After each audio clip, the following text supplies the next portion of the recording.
Yang anti vaksin sebab dia banyakkan orang yang anti vaksin dia menggunakan hujah agama. Halal haram tadi satu, yang kedua agenda Yahudi. Agenda Yahudi lah. Dia kata vaksin agenda Yahudi nak merebakkan penyakit di kalangan orang Islam.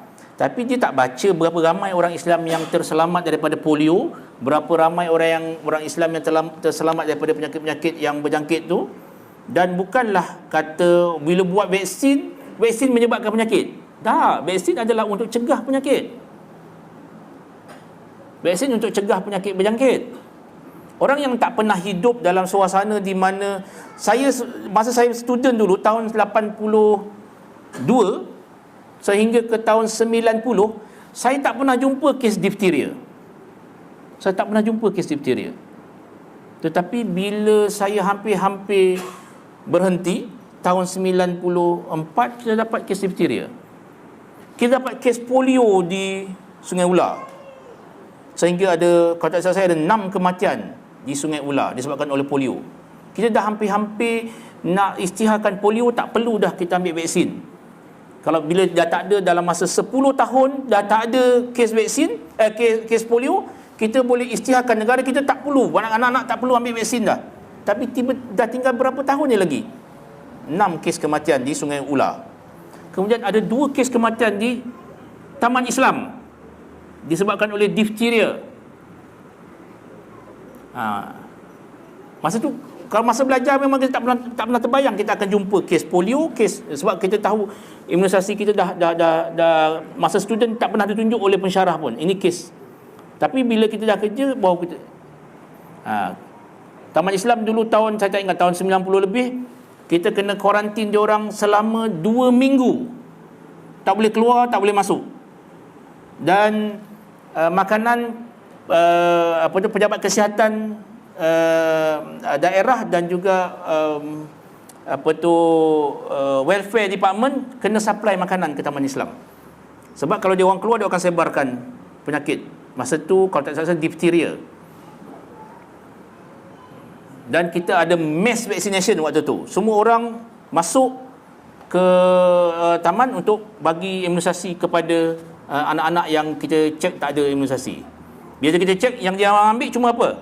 BCG. Sebab kalau tak ambil BCG tak boleh birth certificate. So ambil BCG sebab nak birth certificate je. Dapat birth certificate tak ada.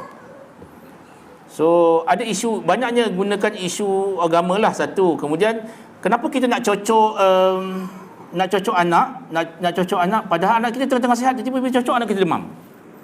Banyak orang alasan macam tu. Padahal kita masuk benda asing dalam tubuh, memang tubuh kita akan keluarkan sistem pertahanan badan. So di antara kesan sampingan untuk keluarkan sistem pertahanan badan, kita akan demam sedikit. Sebab tu bila sebelum cocok, kita pastikan anak kita tak demam, tak ada selsema, tak ada batuk. Sebab walaupun kadang-kadang anak kita ada selsema sikit-sikit je, saya personally saya tak akan bagi injection kepada anak. Sebab bila kita bagi injection, dia akan demam. Dia ada selsema, awak tadi selsema je, tak ada demam ke? Tapi bila kita bagi injection dia akan demam. Orang akan salahkan injection yang menyebabkan nanti anak dia demam berlegit-legit macam tu. So kita pastikan anak-anak sihat betul, baru kita bagi. So sekarang ni kita terpaksa berhadapan dengan banyak kes-kes penolakan vaksin disebabkan biasanya agama lah. Antara tempat yang saya kata tadi kat Terengganu yang paling tinggi, Kuala Terengganu yang yang tolak vaksin, Marang tinggi, sehingga Tok Guru pun naik angin lah gitu. Tok Guru kata kalau ada ustaz-ustaz yang kata vaksin ni tak perlu, ustaz tu adalah belajar tak habis. Majlis fatwa sudah. Fatwa tentang rokok pun keluar dah. Orang tak tengok pun. Mana apatah lagi fatwa tentang vaksin. Kan? Biasalah tu. So majlis fatwa jadi seolah-olah tidak ada authority kan.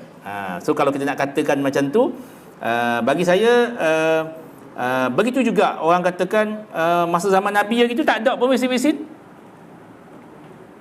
Orang okey segala. Kita tahu ke masa zaman Nabi dengan keadaan dia, zaman dulu dengan keadaan dia dia punya environment yang macam mana kan. So sekarang ni orang kata saya tak nak vaksin, saya nak makan makanan sunnah sahaja.